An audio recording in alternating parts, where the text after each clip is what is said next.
نحمدہ و نصلی علی رسول الکریم، اما بعد، اعوذ باللہ من الشیطان الرجیم، بسم اللہ الرحمن الرحیم۔ والذین کفروا لهم نار جہنم لا یقضی علیہم فیموتوا ولا یخفف عنہم من عذابها کذلک نجزی کل کفور وهم یستریخون فیہا ربنا اخرجنا نعمل صالحا غیر الذی کننا نعمل اولم نعمرکم ما تذکر فیہ من تذکر وجاءکم النذیر فذوقوا فما للظالمین من نصیر۔ ابھی آپ نے سورہ فاطر کی آیت 36 اور 37 کی تلاوت سماعت فرمائی۔ ان آیتوں کا ترجمہ اور تفسیر اس طرح ہے: والذین کفروا لهم نار جہنم لا یقضی علیہم فیموتوا ولا یخفف عنہم من عذابها کذالک نجزی کل کفور۔ آیت 36۔ وهم یستریخون فیہا ربنا اخرجنا نعمل صالحا غیر الذی کننا نعمل اولم نعمرکم ما یتذکر فیہ من تذکر وجاءکم النذیر فذوقوا فما للظالمین من نصیر۔ آیت 37۔ ترجمہ: اور کافروں کے لیے جہنم کی آگ ہے، نہ تو ان کا کام ہی تمام کر دیا جائے گا کہ وہ مر جائیں، اور نہ اس کا عذاب ہی ان سے ہلکا کیا جائے گا۔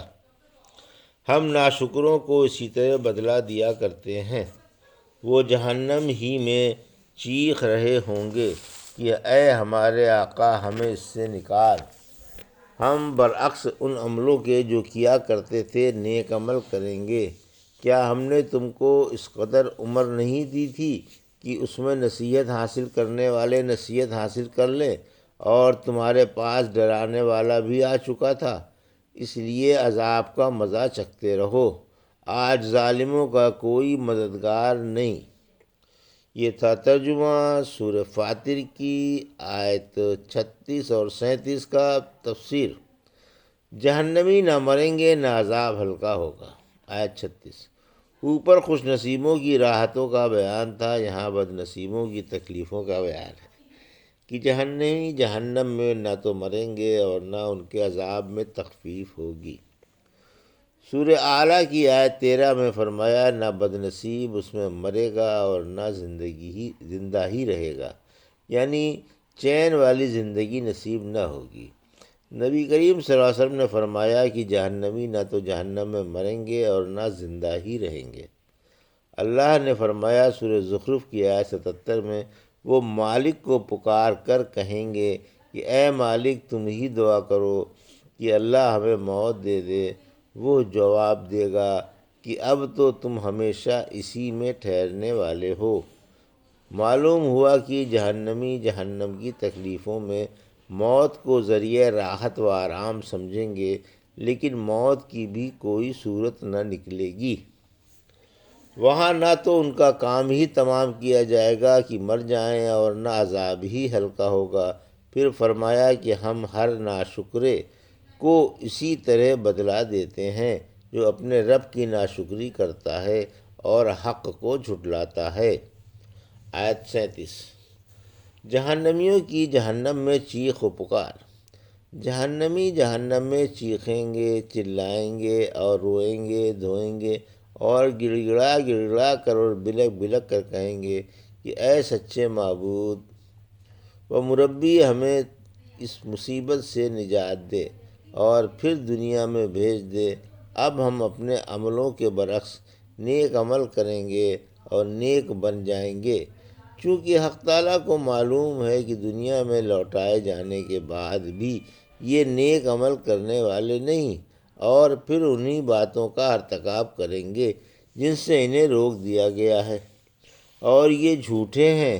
اس لیے اللہ ان کی دعاؤں کی پرواہ نہیں کرے گا اور انہیں کوئی جواب ہی نہیں دیا جائے گا۔ چنانچہ اللہ نے ان کی طرف سے خبر دیتے ہوئے فرمایا سورہ غافر کی آیت 11 میں، جب انہوں نے کہا کیا اب دنیا میں واپس لوٹنے کی کوئی صورت ہے؟ تو فرمایا تم وہی تو ہو نا کہ جب اللہ کی توحید کا بیان ہوتا تھا تو تم توحید ماننے کو تیار نہ تھے، اور اگر اس کے ساتھ شرک کا بیان ہوتا تھا تو تم ایمان لے آتے تھے۔ یعنی تمہاری یہ خواہش اس لیے پوری نہیں کی جاتی کہ تمہاری مذکورہ بالا عادت گزر چکی ہے۔ اب بھی اگر تم کو لوٹا دیا جائے تو پھر وہی کرو گے جو کر کے آئے ہو۔ یہی وجہ ہے کہ یہاں یہ جواب دیا گیا کہ ہم نے تم کو دنیا میں اس قدر عمر دے دی تھی جس میں نصیحتوں سے فائدہ اٹھانے والے فائدہ اٹھا لیا کرتے ہیں۔ سنجیدگی کی عمر کتنی ہے؟ ابن عباس تعالیٰ فرماتے ہیں 40 سال کے بعد انسان کا عذر قابل سماعت نہیں ہوتا۔ ابن عباس تعالیٰ فرماتے ہیں یہاں 60 سال کی عمر مراد ہے۔ یہی روایت زیادہ صحیح ہے اور حقیقت میں یہاں یہی عمر مراد ہے۔ رحمت عالم صلی اللہ علیہ وسلم نے فرمایا جسے اللہ نے 60 یا 70 سال کی عمر دی اس کا عذر ناقابل قبول ہے۔ بخاری میں 60 سال ہی کی روایت ہے۔ یہ حدیث مختلف صحیح سندوں سے ثابت ہے۔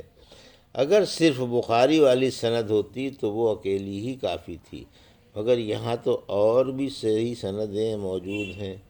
بعض طبیبوں نے بھی کہا ہے کہ انسان کی طبعی عمر 120 سال ہے اور انسان 60 سال تک بڑھتا رہتا ہے، پھر انحطاط شروع ہونے لگتا ہے اور بڑھاپے کی طرف بڑھنے لگتا ہے۔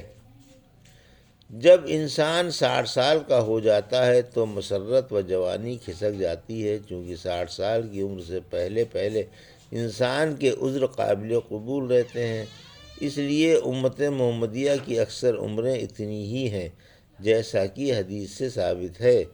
آپ نے فرمایا میری امت کی عمر 60 اور 80 کے درمیان ہے، اس سے آگے بڑھنے والے بہت کم ہیں۔ صحیح روایت سے ثابت ہے کہ رسول اللہ صلی اللہ علیہ وسلم 63 سال زندہ رہے۔ نذیر کی تفسیر پھر فرمایا کہ تمہارے پاس نذیر بھی آ چکا تھا، یعنی بالوں کی سفیدی نے تمہیں جگا بھی دیا تھا، یا اللہ کے رسول تم کو ہوشیار کر گئے تھے۔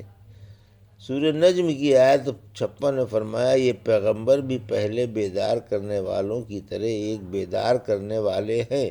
یہی قول زیادہ صحیح ہے کہ نذیر سے مراد پیغمبر اسلام علیہ السلام ہے۔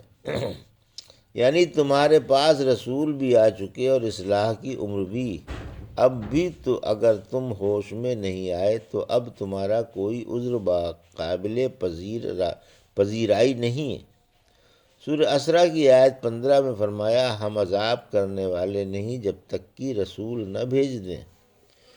سورہ ملک کی آیت 98 میں فرمایا 8 اور 9 میں فرمایا جب بھی اس میں کوئی جماعت ڈالی جائے گی تو جہنم کے داروغہ اس سے پوچھیں گے کیا تمہارے پاس کوئی ڈرانے والا نہیں آیا تھا؟ یہ جواب دیں گے آیا تھا لیکن ہم نے اسے جھوٹا مانا اور یہ کہہ دیا کہ اللہ نے کچھ نہیں اتارا۔ تم تو دور والی گمراہی میں پڑے ہوئے ہو۔ پھر فرمایا کہ عذاب چکھتے رہو، ظالموں کا کوئی مددگار نہیں۔ یعنی عملوں کے زمانے میں تم نے جو نبیوں کی مخالفت کی تھی اس کے بدلے آج یہ عذاب چکھتے رہو۔ آج تمہارا کوئی حمایتی نہیں جو تم کو اس عذاب سے چھڑا لے اور اس قید و بند سے نجات دلا دے۔ یہ تھا سورہ فاطر کی آیت 36 اور 37 کا ترجمہ اور تفسیر جو بھی آپ نے سماعت فرمائی۔ بارک اللہ لی و لکم فی القرآن الحکیم ونفعنی وایاکم بآیات الذکر الحکیم۔